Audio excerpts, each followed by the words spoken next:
Sir నమస్కారం sir. నమస్తే అండి. సార్ హీరో నాని గారి అప్కమింగ్ ఫిలిం 'పారడైజ్' కు సంబంధించి టీజర్ రిలీజ్ చేశారు సార్. అందులో నాని గారి లుక్స్ అయితే చాలా అంటే ఇప్పటివరకు ఎప్పుడు ట్రై చేయని విధంగా అయితే అనిపించాయి. మరి ఆ టీజర్ లో చూస్తే మీకేమనిపించింది? మీ రివ్యూ ఏంటి సార్ ఆ టీజర్ పైన? 72లో 70 దశకం ప్రారంభంలో మౌదుకూరు జాన్సన్ గారు 'కాకి' అని ఒక కావ్యం రాశాడు. రాసి దాన్ని ఆకాశవాణిలో చదివాడు ఆయన. తర్వాత ప్రపంచ తెలుగు మహాసభల వేదిక మీద కూడా చదివాడు. అందులో ఒక అద్భుతమైనటువంటి వాక్యం రాశాడు ఆయన. అదేంటంటే, ప్రపంచము అలాగే గౌరవనీయ పాఠకులు, శ్రోతలు వీళ్ళందరూ కూడా రాజుల శృంగారాన్ని రాయటము, లేకపోతే రాజుల శృంగారాన్ని ఆనందించటము చేయగలిగేవారు. ఇప్పుడు నెమ్మదిగా పీడితుల బాధల్ని కూడా రాస్తే వీళ్ళు ఎంజాయ్ చేసే మూడ్లో కనిపిస్తున్నారు అంటాడు ఆయన. ఆ ధోరణి కనిపించింది నాకు ఈ టీజర్లో. అంటే కాకుల కథ చెప్పాలి అని. ఈ కాకుల కథ చెప్పాలి అనే మాట జాన్సన్ గారు మొదలుపెట్టాడు. దీనికంటే ముందు గుర్రం జాషువా గారి 'గబ్బిలం' ఉంది.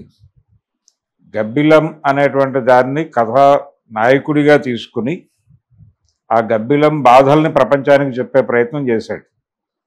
అలాగే దళిత కులం నుంచి వచ్చినటువంటి జాలాది గారు కూడా 'కాకమ్మ కాకి కడవల్ల కాకి' అని ఒక సినిమాలో పాట రాశాడు.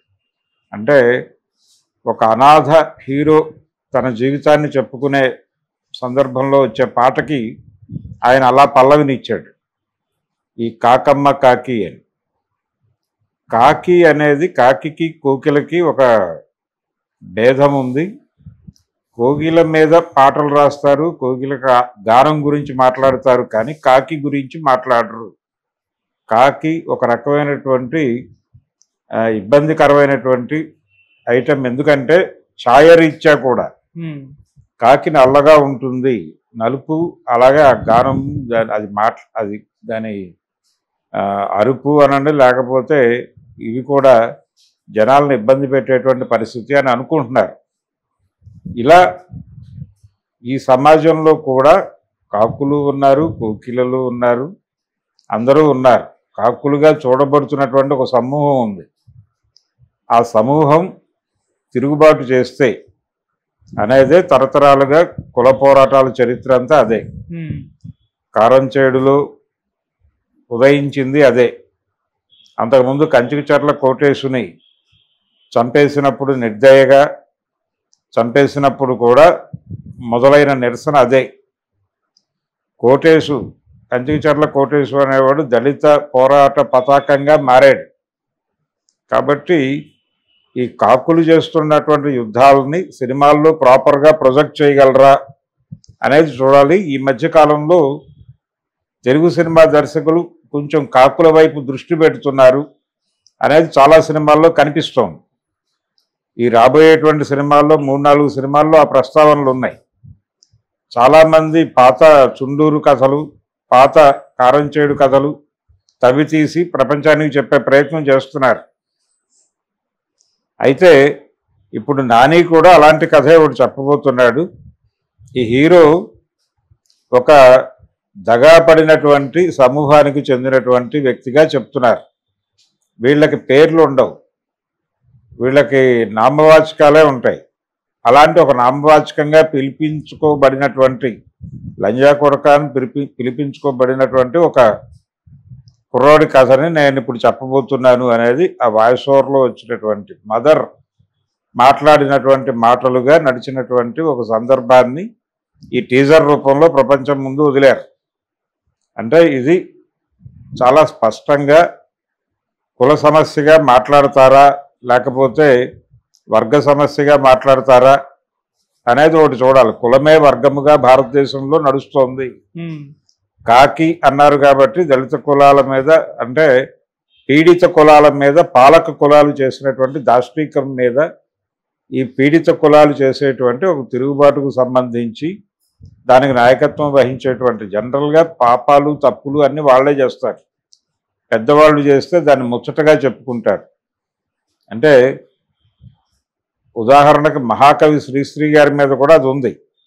మహాకవి శ్రీశ్రీ గారు ఆయన తాగి పారేసినటువంటి సీసాల లెక్కలు చెప్పుకోవటం, ఆయన తాగినప్పుడు మాట్లాడే మాటల్ని చెప్పుకోవటం అనేది ఒక ముచ్చటగా నడుస్తుంది. అది చాలా గౌరవప్రదమైనటువంటి ఒక డైనింగ్ టేబుల్ డిస్కషన్గా నడుస్తుంది. కానీ అదే సమయంలో ఒక దళిత కవి తాగితే అతను తాగుబోతుగా ప్రొజెక్ట్ అవుతాడు తప్ప ఇంకో రకంగా ప్రొజెక్ట్ కాడు. ఈ వివక్ష ఉంది అనే విషయం చాలామంది దళిత కవులు రచయితలు మాట్లాడారు. అన్ని రకాల వివక్షలు ఉన్నాయి అని. ఇలాంటి ఒక సందర్భాలు ఉన్నాయి ప్రపంచంలో, ఇలాంటి చర్చలు ఉన్నాయి. ఈ చర్చల్ని సినిమా ఎప్పుడు పట్టించుకోలేదు. సినిమా ఎప్పుడూ కూడా మధుసూదన్ రావు గారు కావచ్చు, ఆయన ప్రోగ్రెసివ్ డైరెక్టర్, అంటే ప్రోగ్రెసివ్ ఐడియాలజీతో సినిమాల్లోకి వచ్చినటువంటి ఒక డైరెక్టర్, కమ్యూనిస్ట్ పార్టీ నేపథ్యంతో వచ్చాడు ఆయన. ఆయనే కాదు, తాతినేని ప్రకాష్ రావు గారు కమ్యూనిస్ట్ పార్టీ నుంచి వచ్చినవాడే, ప్రత్యేకాత్మ గారు కూడా అక్కడి నుంచి వచ్చినవాడే. కానీ వీళ్ళెవరూ కూడా పీడితుల సినిమాలు తీయలేదు. తీసినప్పటికీ దాన్ని వర్గ సమస్యగా మాట్లాడేవాడు మధుసూదన్ రావు గారు. పర్టికులర్గా వీరమాచినేని మధుసూదన్ రావు గారు వర్గ సమస్యగా తప్ప ఈ సమాజంలో జరుగుతున్న ఘర్షణల్ని కుల సమస్యగా ఆయన సినిమాల్లో ఎప్పుడూ మాట్లాడలేదు. మాట్లాడకపోవడానికి ఒక బలమైన కారణం ఉంది. ఆయన ఆ ఆధిపత్య కులాలకు చెందినటువంటి వాడు కావటం కూడా ఒక కారణం.